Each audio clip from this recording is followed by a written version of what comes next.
What's up, guys? This is Astranox, showcase of Ilynav at 4 in the morning in a hotel. So I'm not gonna speak too loud, but I can't control myself. Anyways, plus 15 skill ups on her. She's doing great. Skill number 3, AoE attack, crit damage buff for the team, immunity for herself. Defense buff on skill 2, it's a single target attack. It inflicts injury. You can destroy up to 50% of the target's max health over time. Even if they go down, they still will have these injuries. Skill 1 has 50% chance to use the skill number 2 instead.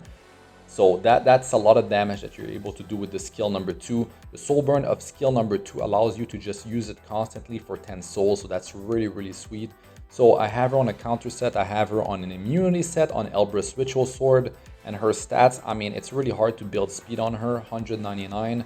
And I want her to go before other damage dealers, other bruisers. So it's really rough to get all the stats that you want on her. Thankfully, you don't need to build effectiveness, so that's pretty sweet. And I tried her on her own artifact, and I just couldn't do it, guys. Like, the crit chance is nice, the extra damage is nice, but you need to have a counter to trigger before she uses the skill number 3 or something like that.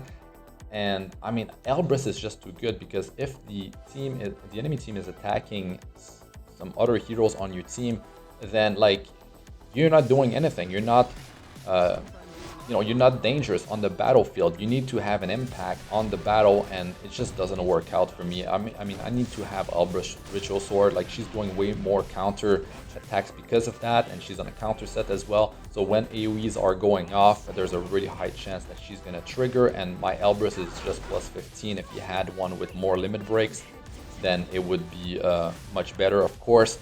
So I have quite a few battles for you guys, and some battles I cut short because I want to have like a good flow. You know, I want some good action to be going on the screen here. I don't want to bore you guys with like cleaning up some of the battles, and I'm running a really offense oriented setup here, and they don't have more than 300% critical hit damage, my heroes, because with the critical hit damage buff, you cannot have more than 350% critical hit damage.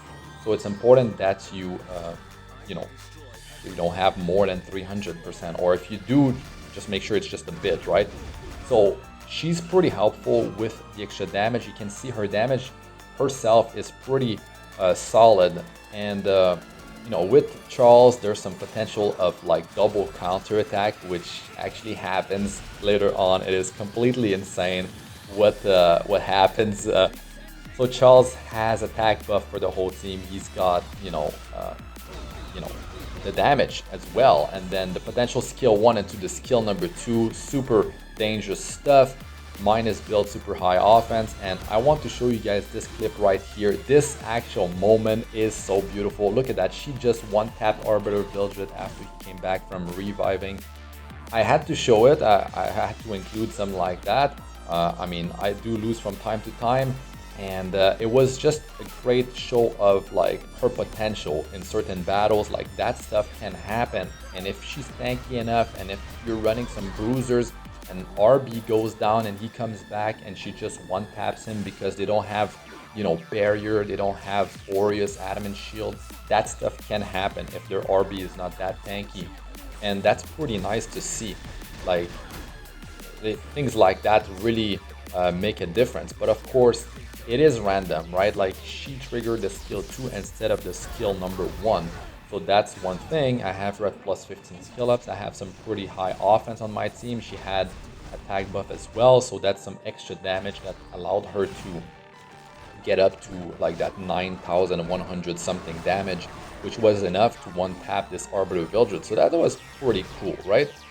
And I definitely like her on Elbris Ritual Sword. She has a pretty nice impact in the battle. And well, you need to be fighting teams that don't have like Spectre Tenebria, Landy, like heroes that can actually trigger counter attack. You want your Elbris to actually trigger, and you can see her damage is pretty good across the battles. And this is great right here.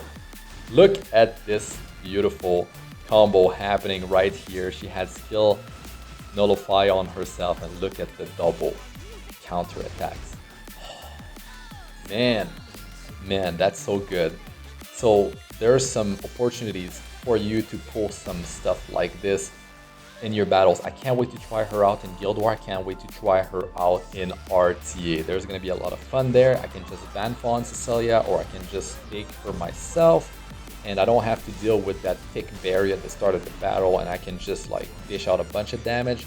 I'll try her out with bruisers like Valencia, and I'll try different team compositions. Unfortunately, in this video, like, I couldn't include some of the battles that I've done, you know, slower battles, because I need to get this thing going and it needs to be fast and not too slow.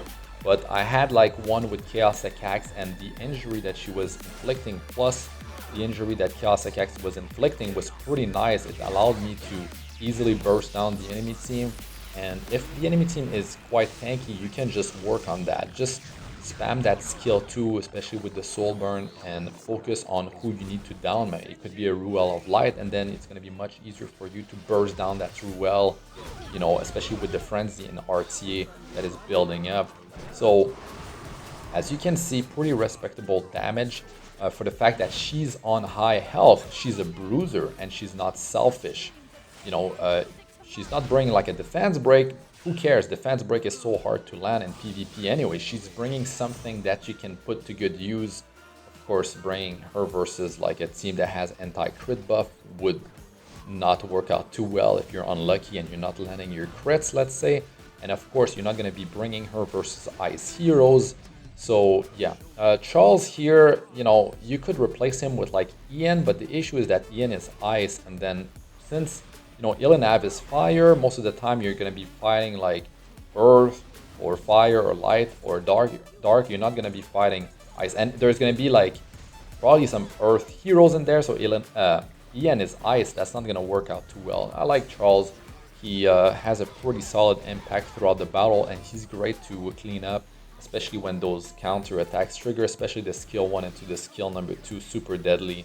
And I mean, as you saw, man, the combo of himself skill 1 into skill 2, and then, you know, Ilynav with the skill 2 counter attack, that was just ridiculous, man. And yeah, I really can't wait to try her out in different content.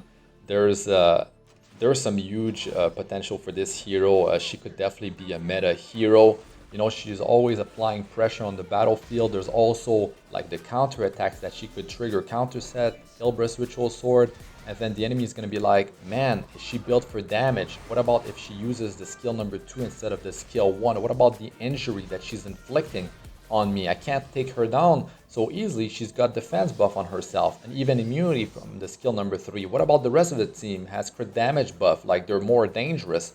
So yeah, I feel like she could definitely be meta. Let us know what you guys think about Ilynav in the comment section. Have you pulled for her? To be honest, like, she's not worth pulling for because she's not limited, and we have a collaboration coming up, so you should be saving if you're low on currency. But that's it for this one. I'm Astranox. Good luck with all you do. Peace out for now.